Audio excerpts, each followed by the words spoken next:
اللي هو انا لسه واخدها الرحله كلها قالوا لي $600 ويجوا لي في different flights عادي جدا. Yeah, حاجة it's من I need to go to ولا Nasser. يهمك. انا جاي كان ممكن يخلوا 800. انا هم قال 600 قلت له اوكي اتفضل. اخر مره ماضي راجع البيت قلت ان شاء الله بعد بكره. ايوه هي دي والله نسيت صراحه. لا هذه اخر 800 هذا ما في شيء.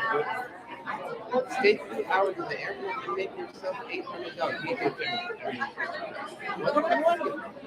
أول ما قاعد تروح تقدم أعطاه. الواحد ما عندوش حاجه بس احيانا بتبقى مضطر يعني احنا جايين من امس كنت في مؤتمر امس وراجع بالليل عشان الحق الجمعه اليوم فقالت $600 ساوث ويست وكده $200 في نكست فلايت تو ولا واحد والله فكرت في الرسول يعني اوقات مش تقدر لازم ترجع حصل أمامي I'm just trying to figure out one of the settings. 500 600 800 أول ما قالت واحد كان في واحد Yeah, you guys been going. I'm trying to unmirror it. Still, she's waiting for that one. I'm getting first one unmirror it. I'm trying to unmirror it. Oh, you. We're trying to do something. Yeah, this is. Got him. I'm doing it. Okay. Go to before Is it touching? No. yes قول انت الاول I thought it'd be in the نازل نرد نستقيل يا ولد انا مستقيل عمار نازل نرد نستقيل بتذاكر ورايا manual. First off, how did it become here to begin with? You know,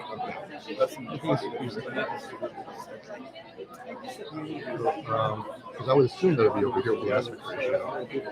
قريت السؤال ده And you're looking up. قلت له Press the up or down button to select remote control settings. Where's the up button? Press the menu button. We're in the menu button. Are you sure the mics have to be on? Both of them?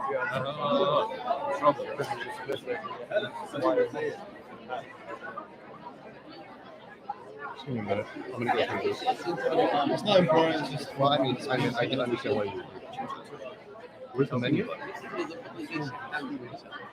You became a volunteer from a speaker to a volunteer already? I'm trying. I'm just pressing. Don't fall for this guy's traps. Okay. Wait, hold on. Okay, so press the menu button. We're debating. Press the up or down button to select control settings. Where are the remote control settings? What's up with this guy? Drop it. You don't have remote control settings? No, this is the right one, right? Hello, everybody. Okay, so I press menu. Missing the. It should be, well, I'm just reading this. So where's remote control settings? I don't think that's a good idea. No. Well, if you do off, yeah, but there's nothing here. Same model, right? It doesn't matter.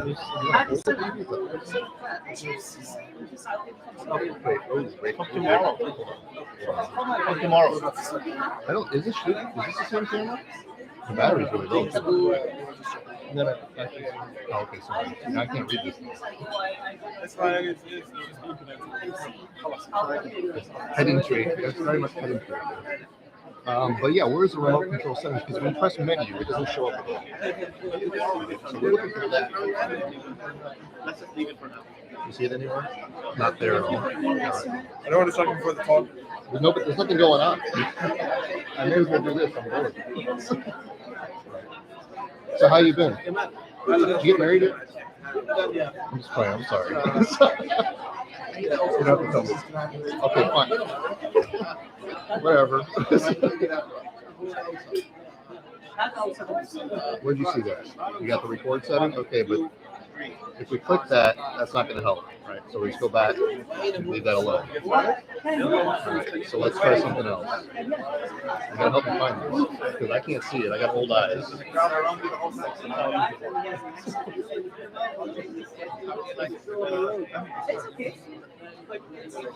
I'm thinking because it's saying that, right? Is that a manual setting or is it digital? It's gotta be something.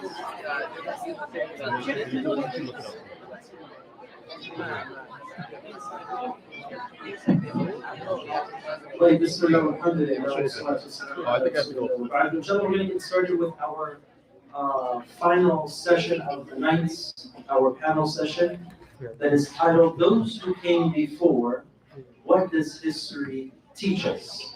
So, alhamdulillah, we'll get started and we'll kick it off, inshallah. We've done our intros, but first, let's go ahead and get started. Maybe Sheikh Mohamed Faqih, if you want to kick us off, inshallah, with this. You can play rock, paper, scissors, and then get somebody like that. Kamal like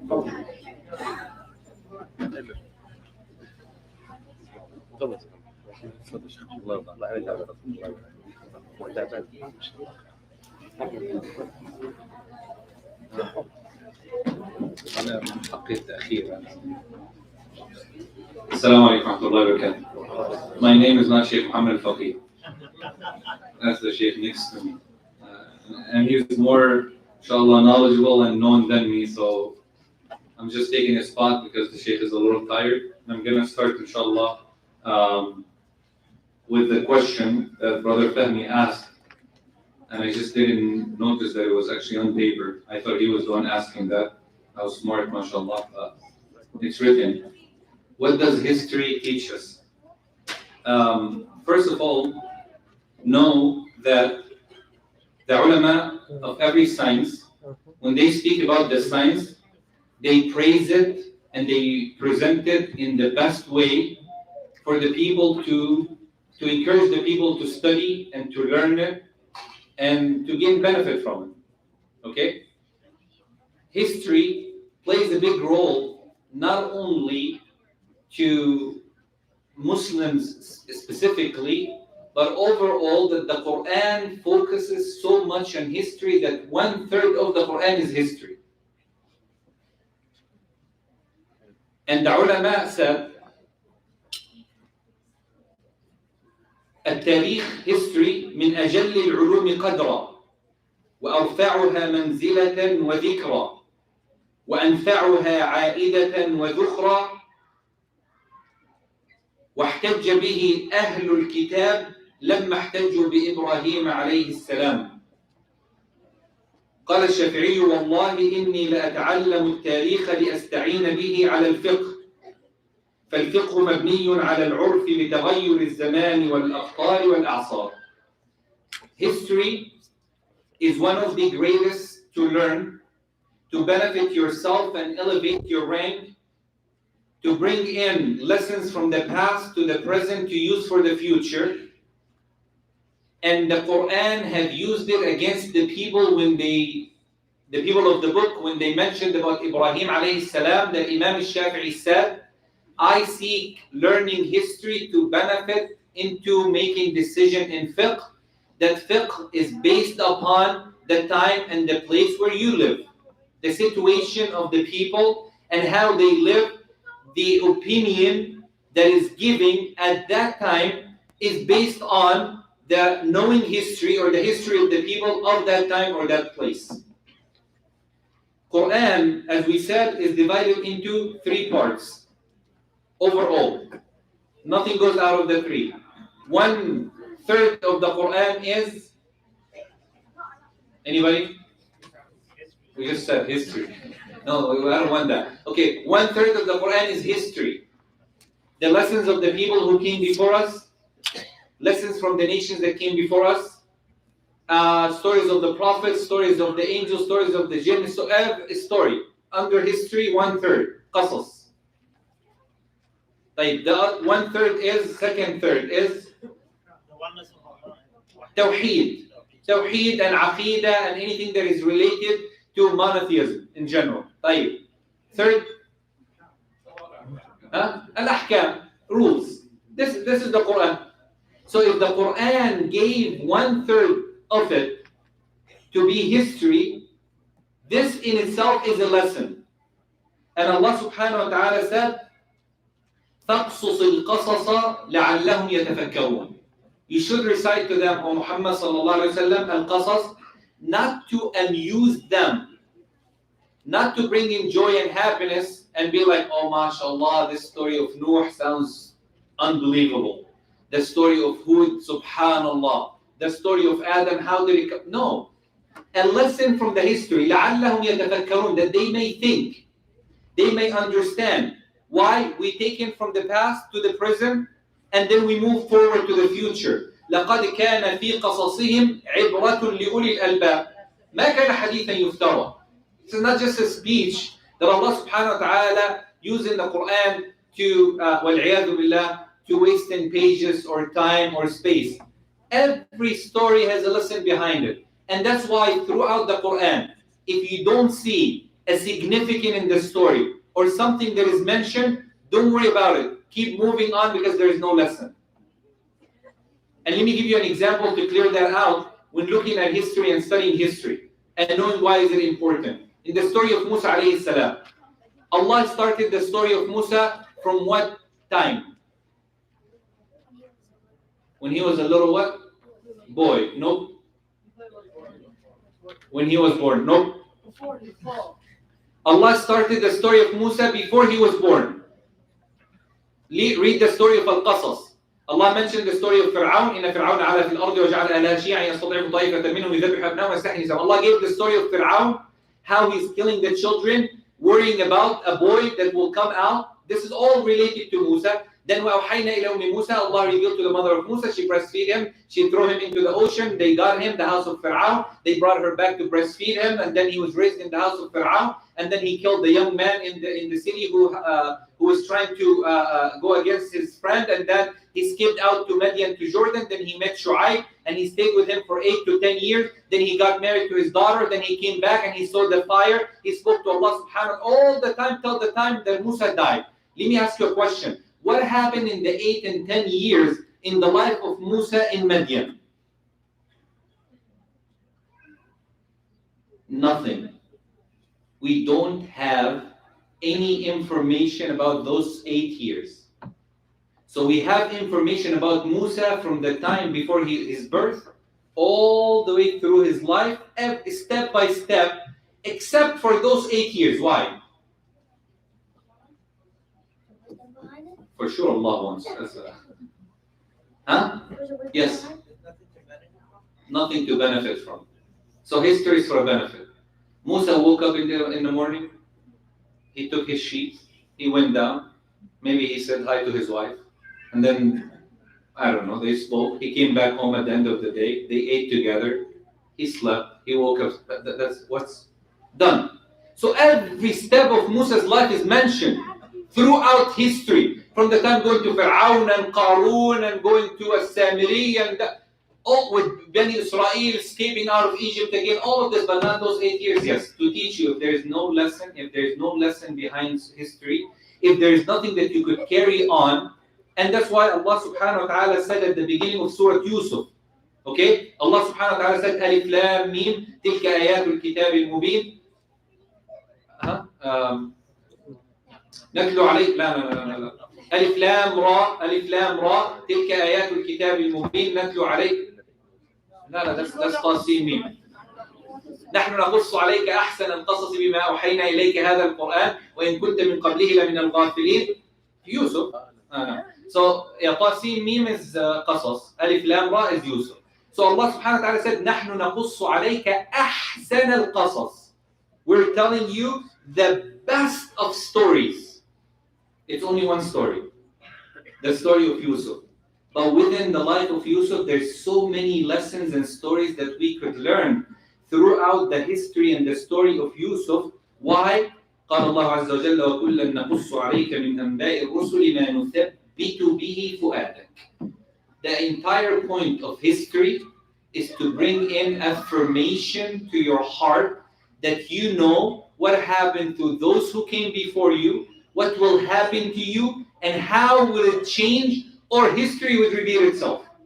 And let me link it to today. One of the biggest problems of Muslims today that they do not read history well.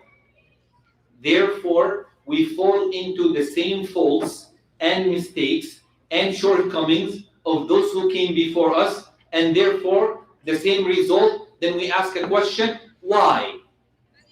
It already happened. How did they deal with it? We don't know. Rasulullah sallallahu alaihi wasallam lived a tough life. We are living a tough life. The occupation of Palestine today, what, 70 years? 75 years? Almost 80 years?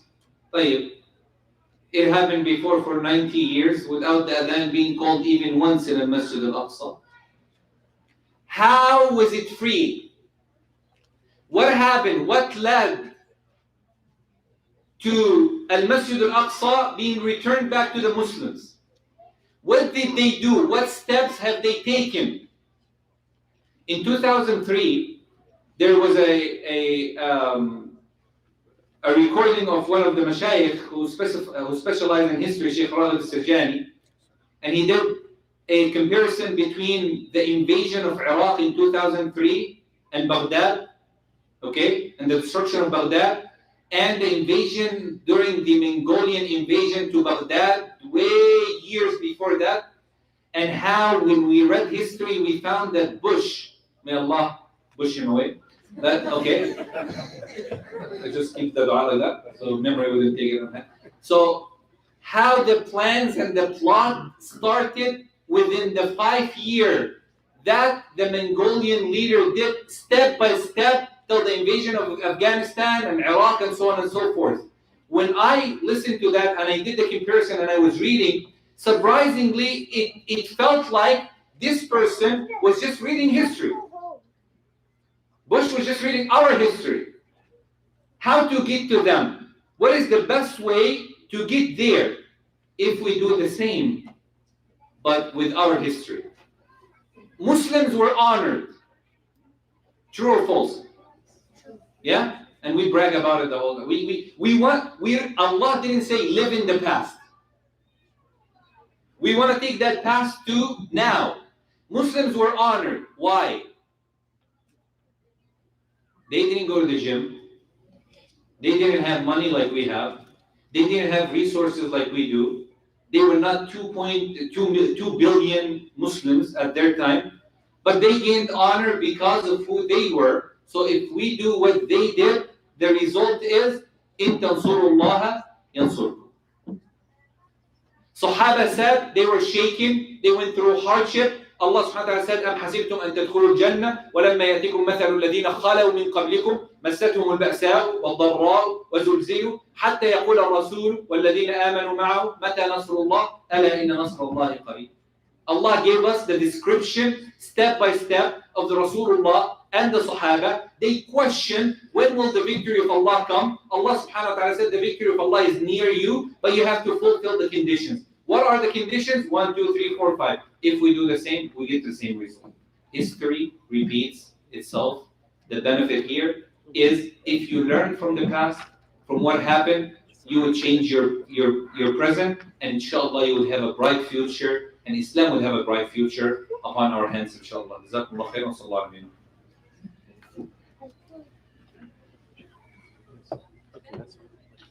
Jazakallah.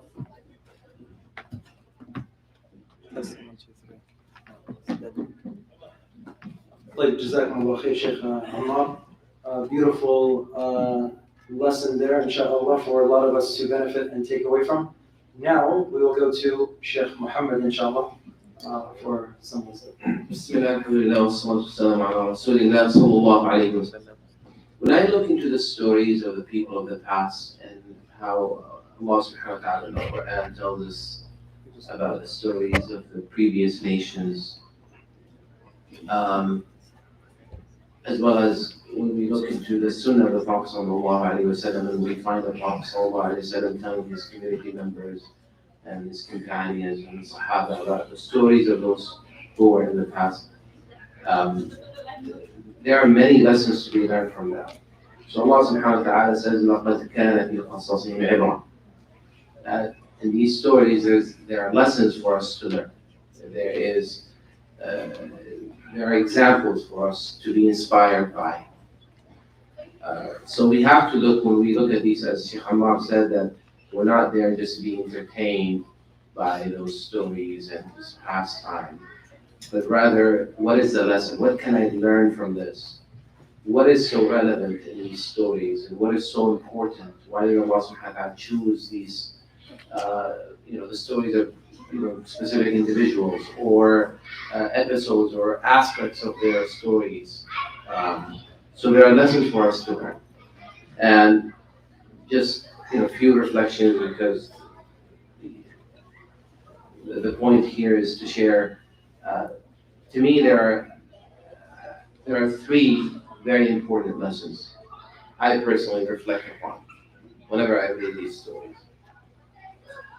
Number one is to learn about the sunan of Allah subhanahu wa ta'ala. There are, Allah Azza wa Jalla has sunan.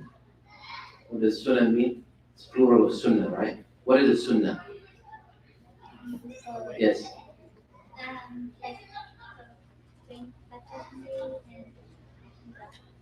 Okay, but what does it, literally the word sunnah mean? What does it mean? Yes. Sunnah means like the following of someone. The following of someone, okay? A path. Huh? Literally means path. Path, okay, path. So it means the way of doing something, how things should be, or the way something is done. The way Right. of Like a tradition, or right? Like Muhammad sallallahu alaihi wasallam did something that we follow. Exactly. So, and it's something that basically is consistently done in a certain fashion. So it becomes part of that individual's legacy, with the Prophet ﷺ, his tradition. So we follow that, and we try to copy or follow that example, that prophetic example. So Allah Azza wa Jalla has certain ways and certain laws, universal laws. Some of them are social laws, some of them are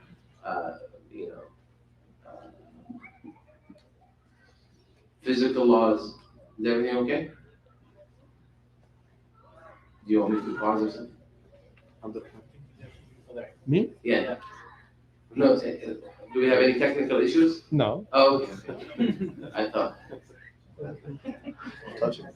I just didn't want to break any law here. So there are ways that Allah subhanahu wa ta'ala. So learning these sunan of Allah subhanahu wa ta'ala. Of these sunan, for instance, is that Allah Azza wa Jal tells us of his sunnah subhanahu wa ta'ala is in tansurullah. Yansurkum, for instance, if you support and if you back Allah subhanahu wa ta'ala's cause, Allah subhanahu wa ta'ala will back you up and Allah will give you victory. There are no shortcuts. You really have to be committed. So there are certain principles, Quranic principles that we find. The stories of those who were of the past reinforce these stories. And the Sahaba radhiyallahu anhum, they learned this very well. So we find that the companions of the Prophet sallallahu alaihi wasallam not falling into the same traps or committing the same mistakes that those who were before them committed. So learning the sunnah of Allah subhanahu wa ta'ala, how things are done. Number two, second lesson. Nothing, Allah subhanahu wa ta'ala does not give us things unconditionally and without anything in return.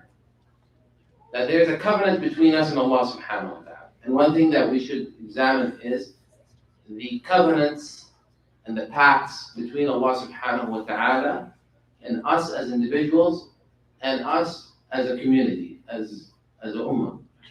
There is something called mithaq, mawafiq al-Quran. In the Quran, Allah subhanahu wa ta'ala in multiple places told us about these pacts or the covenant that was between him and certain prophets or certain nations.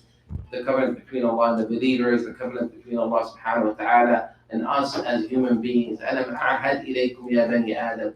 So when we look at the stories of the people of the past, we learn that those who uphold, respect, and maintain the covenant with Allah subhanahu wa ta'ala, they are successful in this life and they will be guaranteed salvation in the hereafter.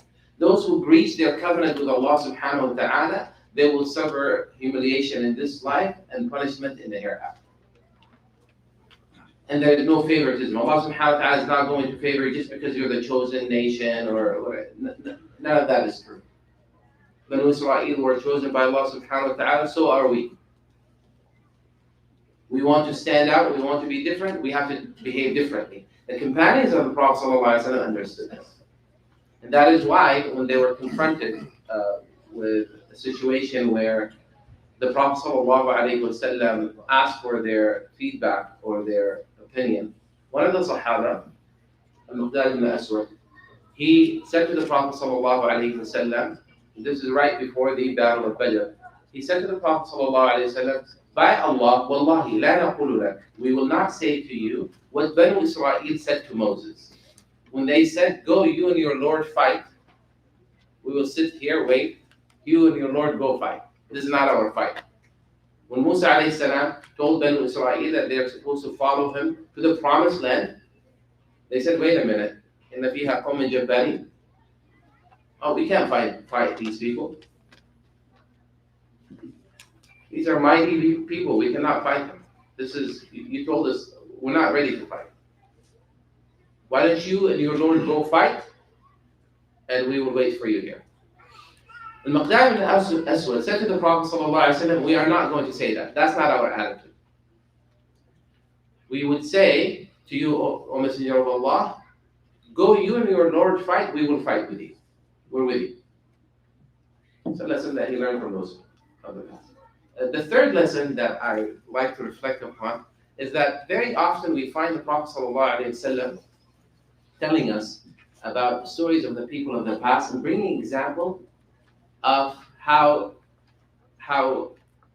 it is that the little things are the things that really matter. Just very little things.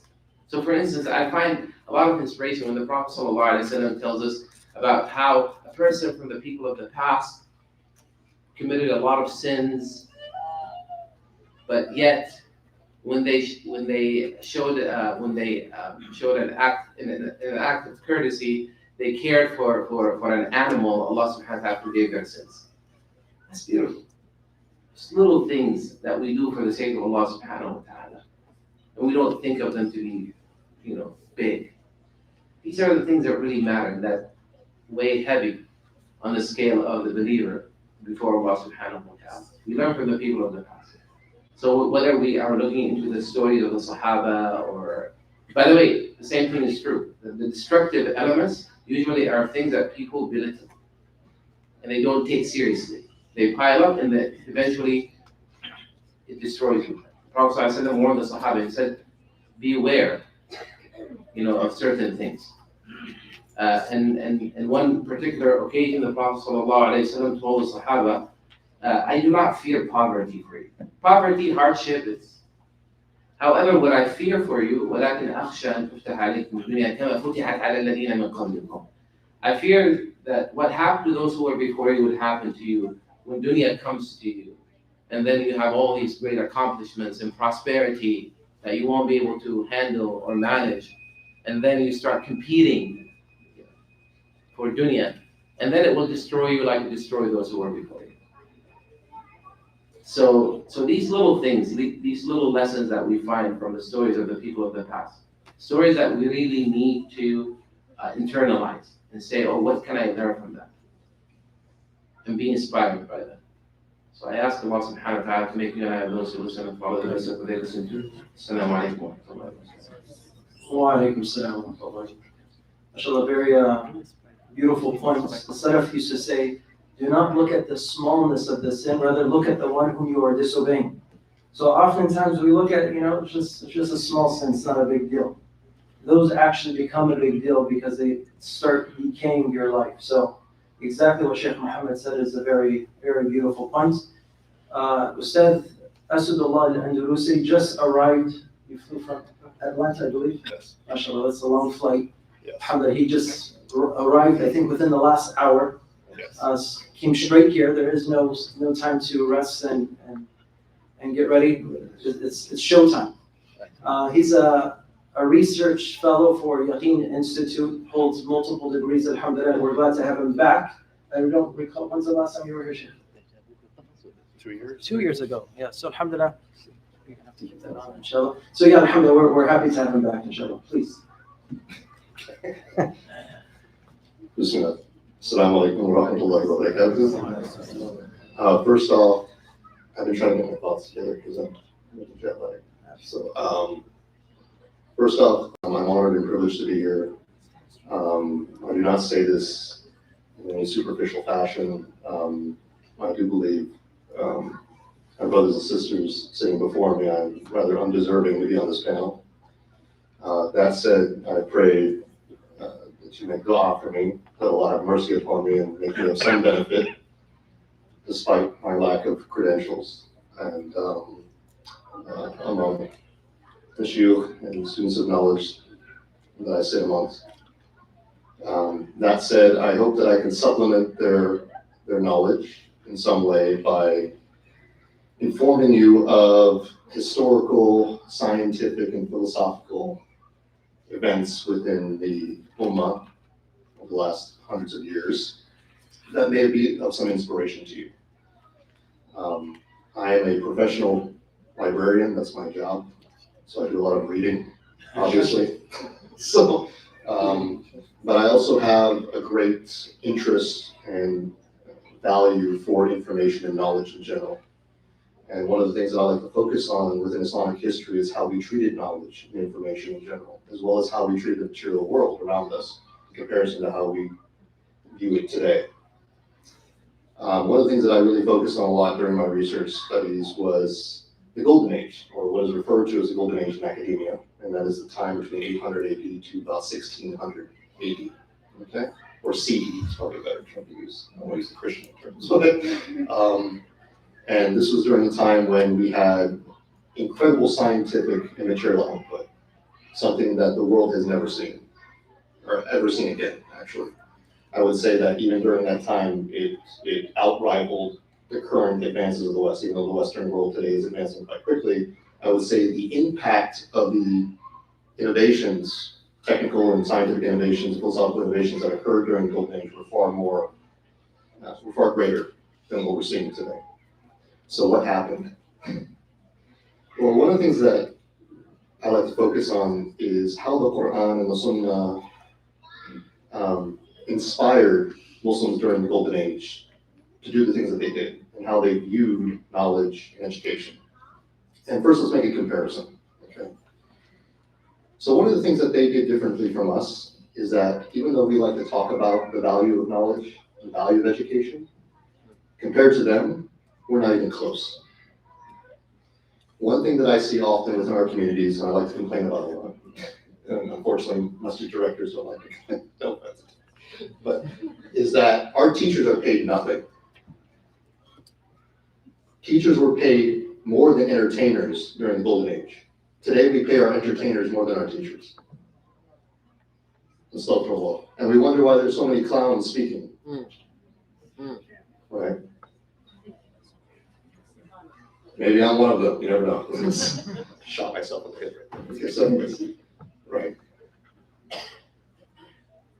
Western individuals used to come to our universities.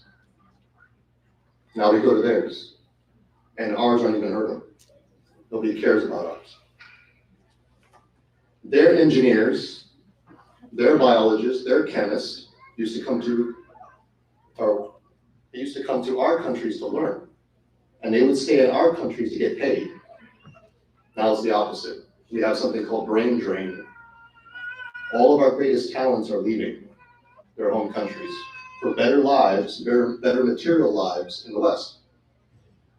Despite all the corruption, the moral corruption, and there's nothing to be ashamed of per se. Of course, we should want to take care of our families the best that we can in this world and the hereafter, right? But that was unheard of for most of Islamic history. Everyone used to come to us and get paid by us and want to stay with us and learn our morals and learn our way of dress and read our poetry. Now it's the complete opposite. We had libraries, beautiful libraries, that also served as universities, that had every single book you can think of. And what I mean by every single book is not just books written by Muslims, but by Kufar. We were not scared. There's one thing that we had a lot back then, was we had a lot of courage of the unknown. Not simply for conquering neighboring lands, which is something that we often talk about, but for conquering knowledge, conquering the unknown that was written in some obscure textbook that we had to translate. Muslims were not scared to read anything. They read the works of the Greeks and the Persians, even the Chinese. They didn't care. They read something they didn't agree with, they just look over it and go, oh, this looks interesting. This conforms to Islam, we'll take that. And then they would put the book back in their own libraries where people could check it out later. Today we have Muslim countries who are banning Harry Potter. You're scared of that? Well, you look in our past, we had books worse than Harry Potter in our libraries. I assure you of that. And Muslims weren't scared. They didn't care. Okay, there's a book in there talking about pagan beliefs, all right? Well, but there's an interesting passage in paragraph 42 that we can use for scientific development. So ignore the rest, just take what's good, and don't get scared. You'll be fine. By the way, now they're actually translating Harry Potter. Oh, now they're translating Harry Potter? Oh, okay. They're okay with that. That's okay. They're banning the books that ban Harry Potter. Oh, that's interesting, yes.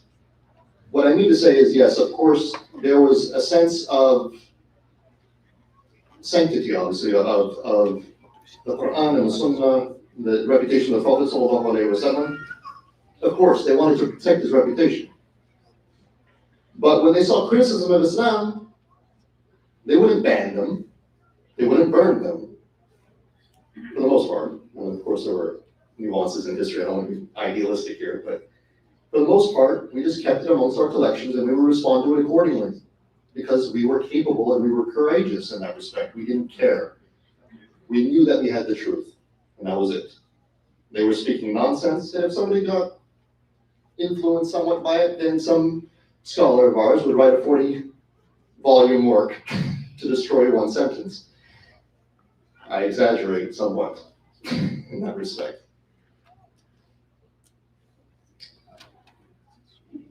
The reason that we declined there are a number of reasons, but the main reason is that we started to shift away from this culture. We started to move away from these advances. We started to move away from this mentality, this courage. We started to fear things. We started to fear the unknown. During the Ottoman Empire, one of the things that they started to do with the curriculum was actually quite interesting. While the Europeans were advancing upon Descartes and modern philosophy and modern science, the Ottoman Empire felt that they had to compete by being unique. And so they decided, you know what, let's start incorporating Aristotelian philosophy again. Let's start incorporating Aristotle again. Let's see what we can do with that. Of course, that was the wrong path to take because Aristotelian physics are completely nonsense. They also started to borrow extensively military technology from the Westerners in order to compete with other Westerners instead of developing their own. We started to borrow and borrow and borrow and erase our older tradition because we thought that it would be a way to keep up. And then we lost ourselves because we tried to mimic. We tried to be unique in a superficial sense, just to be different, but never in a way that was actually innovative. And many Muslims started to care more about power and money and started to unify. The fall of Andalusi in Baghdad, it has nothing to do with just invasions from Christians and Mongols. It's because we refused to be unified. And we started to lose our principles and our culture. Right. Speaking of Baghdad, probably the worst thing that occurred during that time period, during the Mongol invasion, was what? Does anyone know what was burned down? The library. The greatest library that ever existed. Now, we don't think much about it today because when we think of libraries, just a place to go check out books, right?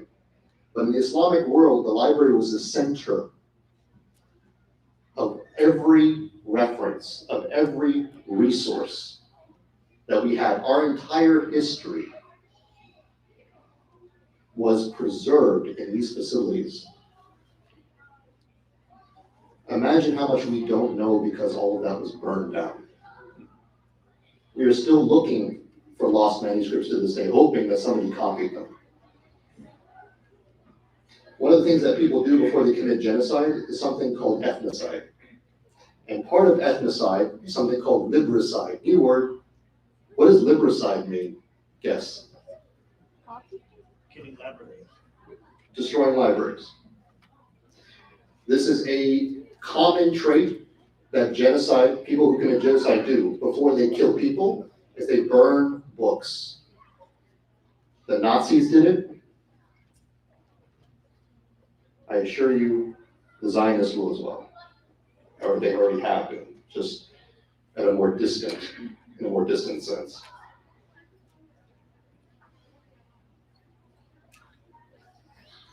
And when you erase a people's history, you erase a people. Because if they cannot learn who they are, they will forget who they are. So that is how genocide starts. Destruction of libraries, destruction of manuscripts, erode the culture, and then when they start to forget themselves, they start to devalue themselves, it's easier to kill them. Sorry to have turned this so dark, but everything is intimately connected in Islam. Yes, we should strive for the akhirah. That is our primary goal. However, we are told to do our best in this world and the hereafter. We have lost both of those sentiments. And I suppose one of the reasons that I'm here is to hopefully remind us of our history in terms of our scientific achievements, philosophical achievements, and our information literacy that we used to have and possess, in hopes that this will inspire you to start valuing these things as well, and maybe pay your teachers better. Okay, there we go. By the way, teacher half an hour we were talking about Baghdad and that exact point that you were making. That before the genocide there was destruction of the Which is there. No, mashallah, very strong and beautiful points. I hope he didn't lose anybody when he was talking about libraries. Anybody know? Like, Kamal, are you ready? Inshallah?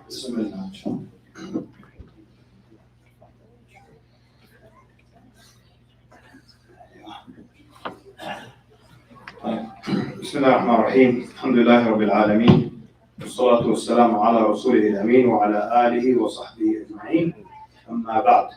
So I was actually going to speak about what Sheikh Ammar Shahin mentioned a minute ago when he mentioned the Mongol invasion of Baghdad, the first fall of Baghdad. So I was going to go through that story very quickly, and then you yourself, you can see the exact comparison between that and the American invasion of Baghdad, and you can see similarities between what is happening today with Palestine as well. So like the lesson from history is we don't learn from history. It's sad. It's like repeated verbatim almost. It's like we didn't get the memo. We don't know how it works. So let's go to the Mongol invasion of Baghdad. They start to draw near the Abbasid dynasty, but they don't want to take on the entire Muslim empire. So they're going to attack group by group. The Abbasid Khalifa at the time is Nasser lidinillah. And the Abbasid Khalifa, they have names that were so deceptive. They have such powerful names. This guy, his name is Nasser lidinillah. What does he do? So they want to surround the Abbasid dynasty, the Muslim empire. So, and at that point, the empire is split into different little nations and empires. So they've got what is known as the Dawla al-Khwarizmiyya, the Khwarizm Empire. This is on the western side of the Muslim empire. And it was led by a man, his name was Mohamed ibn Khwarizm Shah. And it was composed of what is today Afghanistan, Uzbekistan, and Tajikistan. So the Khalifa, Nasser al-Dinillah, he had issues with the Khwarizm Empire. So he was very pleased that the Mongols or the Tatar entered and they destroyed it. And it was ridiculous. There is a story and a misunderstanding about some Mongol either messengers or merchants that were caught in the Khwarizm Empire that were accused of being spies. And Muhammad ibn Khwarizm Shah had them executed. And when Genghis Khan sent messengers to inquire as to why they were executed, he killed the messengers. What does it mean when you kill the messengers? Declaration of war. Right? And why would you do that? And Nabi Sallallahu Alaihi Wasallam said in the hadith in Sahih, in Sunan Abu Dawood, he said, "Utrukul Turkana tarakukum." Leave the Turks alone so long as they leave you alone. The Turks here, not Turkish people, but Turkic people that includes Mongols, Uzbeks, that race of people. And when so what happens now? This is their excuse. They go in, they absolutely destroy the Khwarizm Empire. And Muhammad ibn Khwarizm Shah, he's killed. His son Jalaluddin, he gathers an army, fights them one more time. He was actually able to defeat them in Kabul, and then he escapes and goes to India. Then they catch him there and they kill him. They kill all his children. So they destroyed and killed everybody, but they left 400 handymen to work for them. So now they've got the western side of the Muslim empire under their control. Then they go to the eastern side and they contact the Seljuk Turks.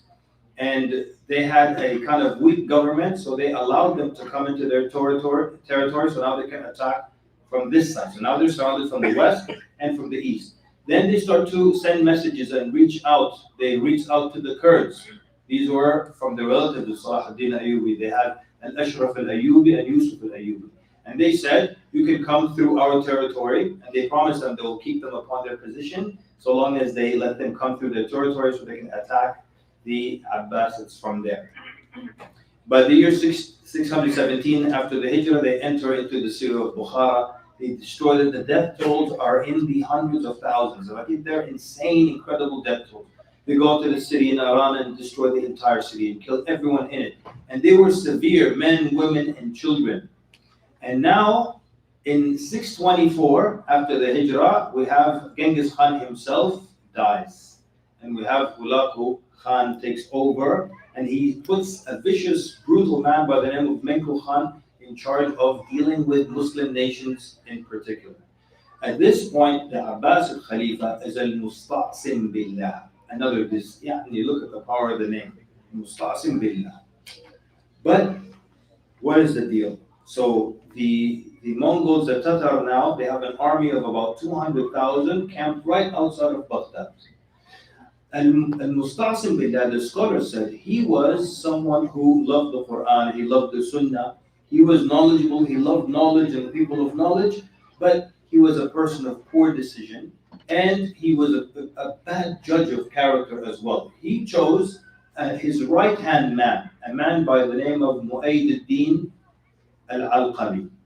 This was his right-hand man, and he was a Shi'i man.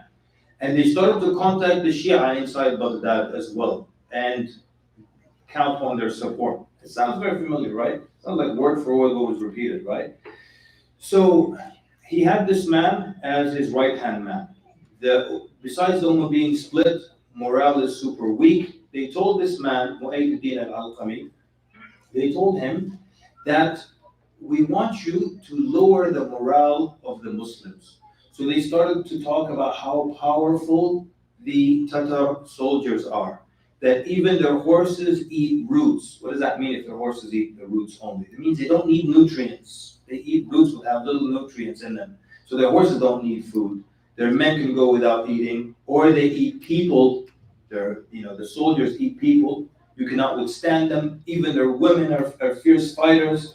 So it's like saying there's no way you can withstand. One of the interesting things in these Arab satellite stations is they'll bring these Zionist military leaders to talk about how they're going to devastate the Arabs. Like, when in human history did you have the enemy soldiers or the enemy generals come and destroy our morale by telling us how they're going to destroy us and incinerate us and decapitate us? Yeah, just the logic of that.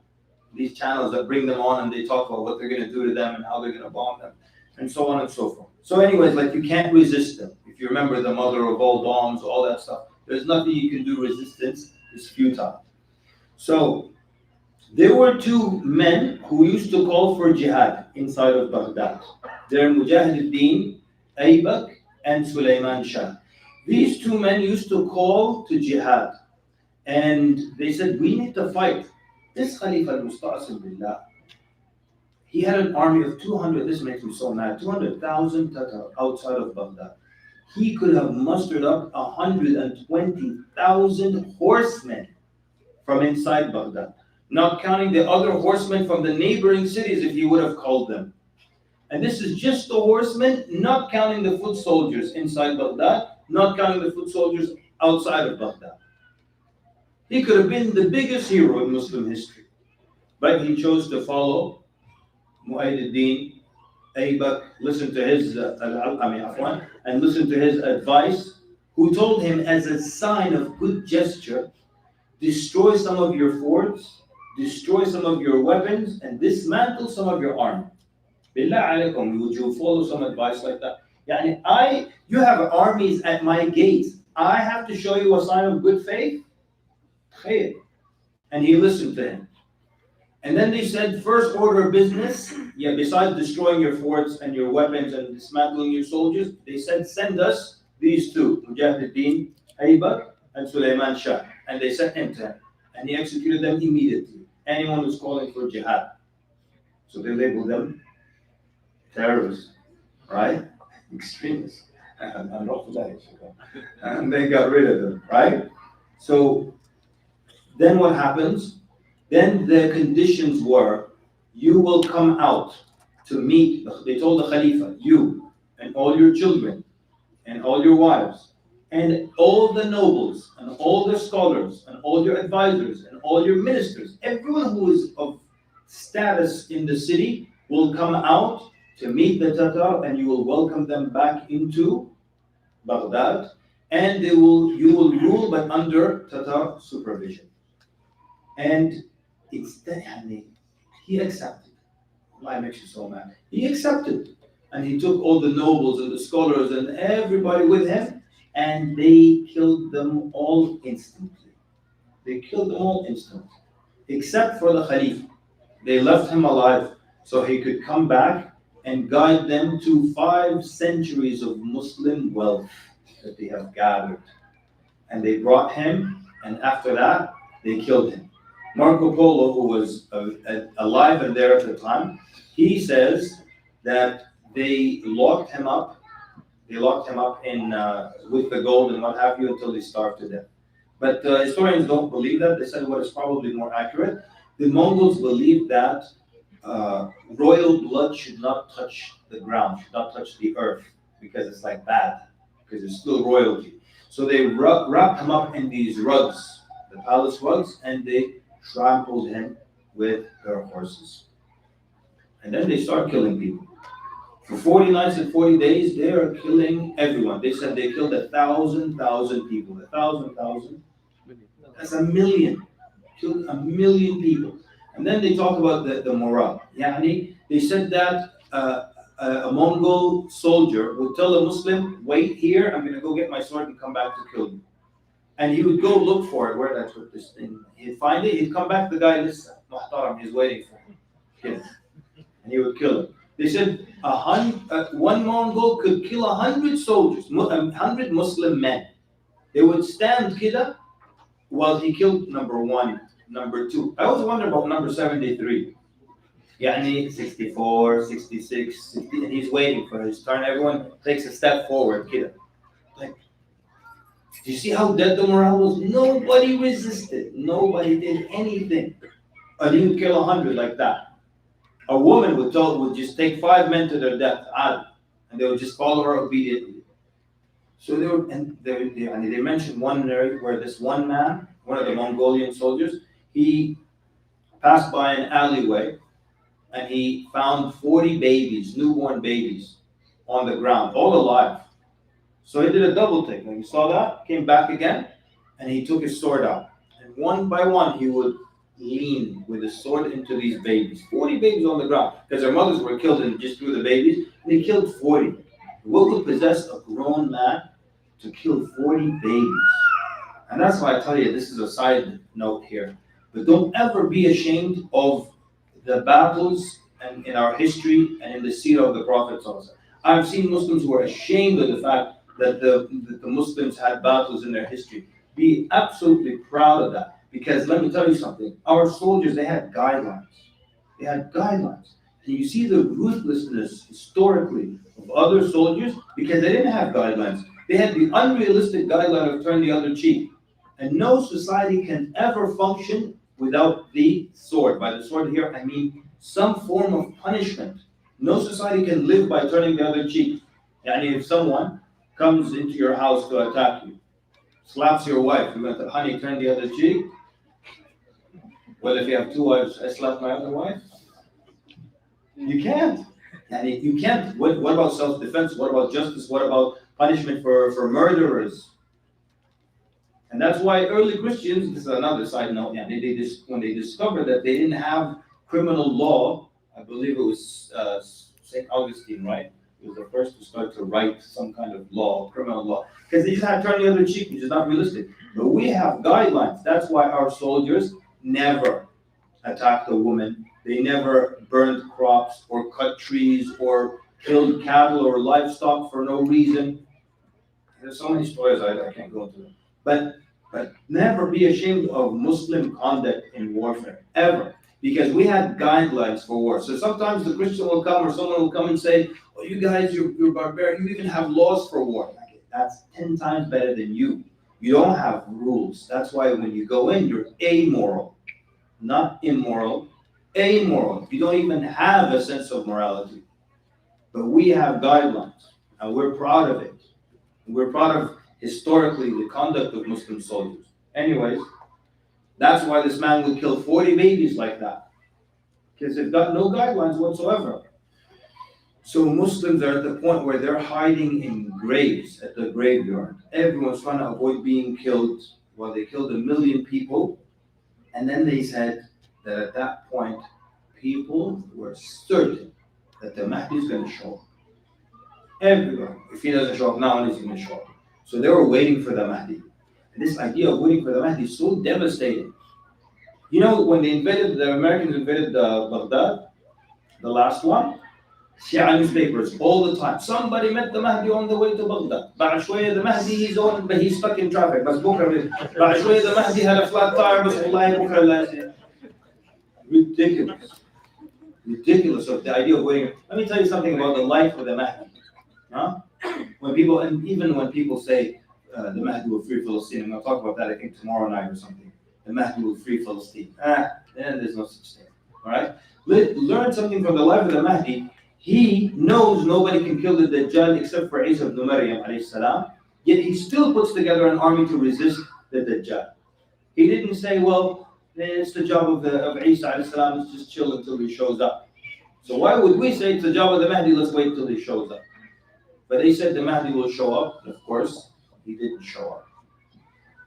But the idea is that, and then they go from city after city, and the death tolls would be like 700,000, 600,000, 1.1 million. It was just absolutely ridiculous. Then they went into the library of Baghdad. After taking all the wealth, 5 centuries of Muslim wealth, they went into the library of Baghdad. And they took all the books and they threw them into the Euphrates River. And so these books then, millions of books, and they went all the way to the bed, to the bottom of the river, until they kept piling on top of each other, and they made them a bridge with which they can, with their horses, they can cross over all these books. Centuries of it, insane amount of books written. Sometimes you read the biography of a scholar, and they'll say he wrote 200 books, but we have only like 6 today. Oh, they were destroyed in the libraries of Baghdad. The ink was different back then. The eyewitnesses said that as the water ran through the pages of these books, it pushed and washed the ink out. And the other side of that bridge, the river turned black with all this ink, this wealth of knowledge. And it continues like that. The death toll continues from one place to one place to one place until Allah subhanahu wa ta'ala designed a plan, and it was a long-term plan that basically the Mongols and Tatar themselves, the Muslims resisted them better, and they themselves entered into Islam and were finally rid of that.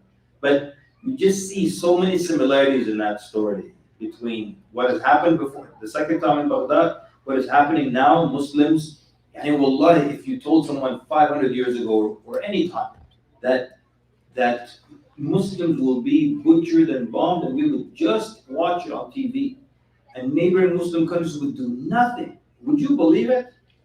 And you would say, why would we ever get to that state? That's impossible. Why would we ever get to that state? But we are at that state now. And so, not to be too negative, but my lesson from history is we don't learn lessons from history.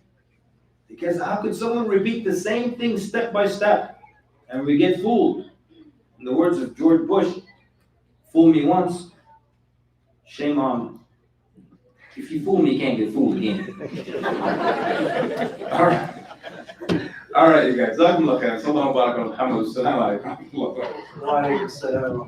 So this session was supposed to go to 10:30. We're at 10:25. Let me wrap it up by just mentioning what tomorrow's program looks like, and just what Sheikh Kamal had mentioned.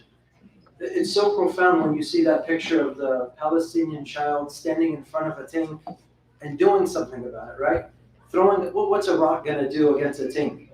But they have that courage. They have that fire in them that they're just not gonna lay there for them to be killed. We ask Allah subhanahu wa ta'ala to alleviate their affairs. So tomorrow, inshallah, we have Sheikh Yusuf Hussein with Tawfiq Mural. They will be talking about why we need to know the history of Palestine. That is at 12 o'clock tomorrow, inshallah. Then we have coffee and donuts for the boys. Let's hope and pray that it's decaf coffee. Otherwise, that's going to be a big problem. That's not coffee. I hope not. And then we have cocoa and chai for the girls. So, inshallah, if we find out that many people attended the coffee and donuts and not the other lecture, we're going to have to do something about that. But then, inshallah, we have Dhuhr prayer, and then the bazaar will continue, inshallah. So we hope to see everyone tomorrow, inshallah. I know a lot of you have come from faraway cities. You're probably in hotels, so we appreciate your attendance. And I look forward to seeing everyone tomorrow. سبحانك اللهم وبحمدك أشهد أن لا إله إلا أنت أستغفرك وأتوب إليك وجزاكم الله خير والسلام عليكم ورحمة الله وبركاته. Assalamu alaikum.